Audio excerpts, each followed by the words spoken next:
अस्सलाम वालेकुम स्टूडेंट्स, उम्मीद करता हूँ कि आप सब खैरियत से होंगे। मैं हूँ बिलाल असलम और आज की इस वीडियो में मैं आपको GW बेसिक मोड्स के बारे में बताऊँगा। GW बेसिक के मोड से मुराद ये है कि हमारा GW बेसिक जो बेसिकली एक इंटरप्रेटर है और जो हमने इस कोर्स में पढ़ना है। इसके अंदर दो मोड्स होते हैं, प्रोग्राम टाइप करने के, प्रोग्राम लिखने के। मतलब ये कि इसकी दो हालतें होती हैं काम करने की। GW बेसिक के दो मोड्स हैं। वो दो मोड्स कौन कौन से हैं? Number 1 direct mode and number 2 indirect mode. पहले पढ़ते हैं डायरेक्ट मोड क्या है। याद रखिएगा, डायरेक्ट मोड वो होता है जिसमें हम मुख्तलिफ़ किस्म की कमांड्स टाइप करते हैं।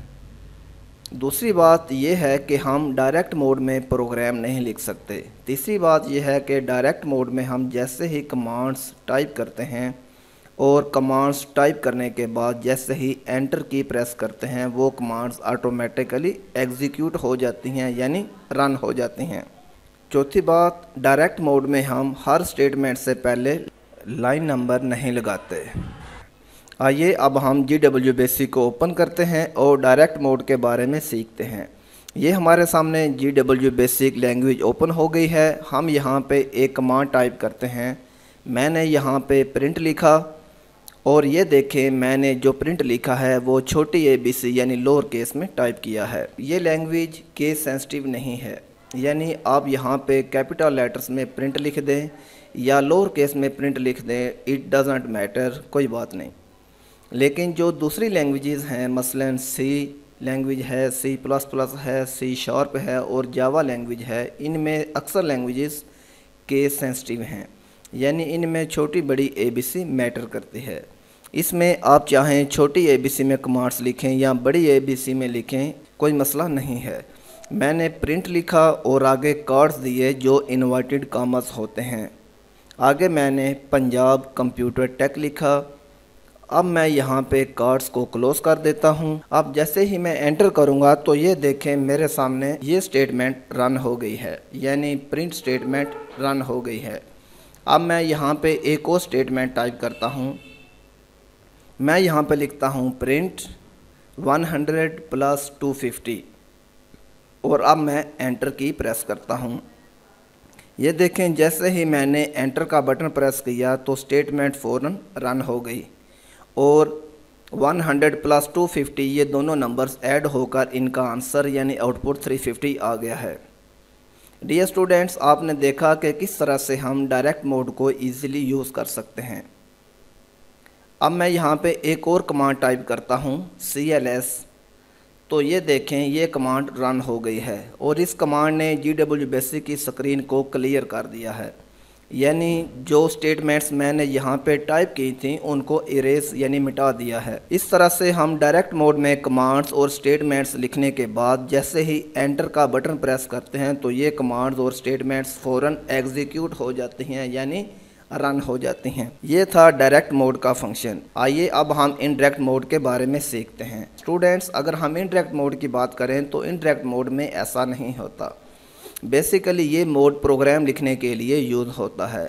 हम इनडायरेक्ट मोड में स्टेटमेंट्स लिखते हैं और हर स्टेटमेंट से पहले एक लाइन नंबर लगाते हैं। इनडायरेक्ट मोड में हम पहले कुछ सेट ऑफ स्टेटमेंट्स लिखते हैं और एट द एंड इन तमाम स्टेटमेंट्स को इकट्ठा चलाते हैं, यानी रन करते हैं। मतलब ये कि इनडायरेक्ट मोड में हमने पहले मुकम्मल प्रोग्राम लिखना होता है और प्रोग्राम लिखने के बाद उसे रन करना होता है। और प्रोग्राम लिखने के लिए हम प्रोग्राम की हर लाइन या स्टेटमेंट से पहले लाइन नंबर लिखते हैं। जैसे ही हम लाइन नंबर देकर स्टेटमेंट लिखेंगे तो GW बेसिक को पता चल जाएगा कि अब वो इनडायरेक्ट मोड में है।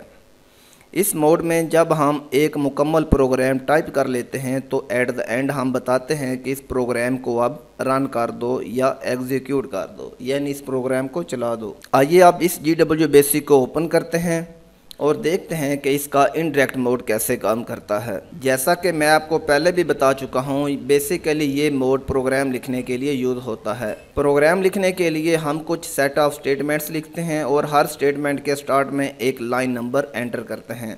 मसलन मैं यहाँ पे लाइन नंबर 10 लिखता हूँ आप यहाँ पे कोई भी लाइन नंबर एंटर कर सकते हैं 1 2 3 एंड सो ऑन। मैंने यहाँ पे लाइन नंबर 10 एंटर किया और इसके बाद मैंने टाइप किया इनपुट इन्वर्टेड कामास enter first number inverted commas को क्लोज किया, नेक्स्ट कामा और नेक्स्ट मैंने वेरिएबल एज टाइप कर दिया। इसके बाद मैंने एंटर की प्रेस किया तो ये देखें जैसे ही मैंने एंटर प्रेस किया तो ये स्टेटमेंट एग्जीक्यूट नहीं हुई क्योंकि अब GW basic automatically indirect mode में चला गया है। इसी तरह मैंने लाइन नंबर 20 लिखा और आगे टाइप किया इनपुट इन्वर्टेड कामास enter second number inverted commas को क्लोज किया, आगे कामा और नेक्स्ट वेरिएबल बी टाइप किया। इसके बाद एंटर की प्रेस की।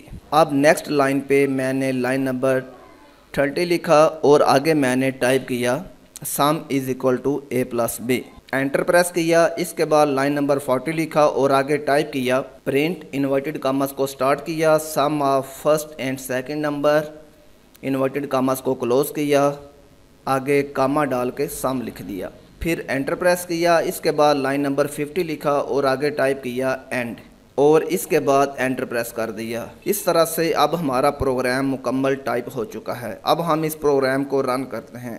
प्रोग्राम को रन करने के लिए हम यहाँ पे रन टाइप करते हैं और इसके बाद जैसे ही एंटर की प्रेस करते हैं तो ये सेट ऑफ स्टेटमेंट्स यानी ये पूरा प्रोग्राम अब एग्जीक्यूट होना यानी रन होना शुरू हो चुका है। मैंने यहाँ पे फर्स्ट नंबर लिखा 25, एंटर प्रेस किया और इसी तरह सेकंड नंबर लिखा 45 और एंटर प्रेस किया।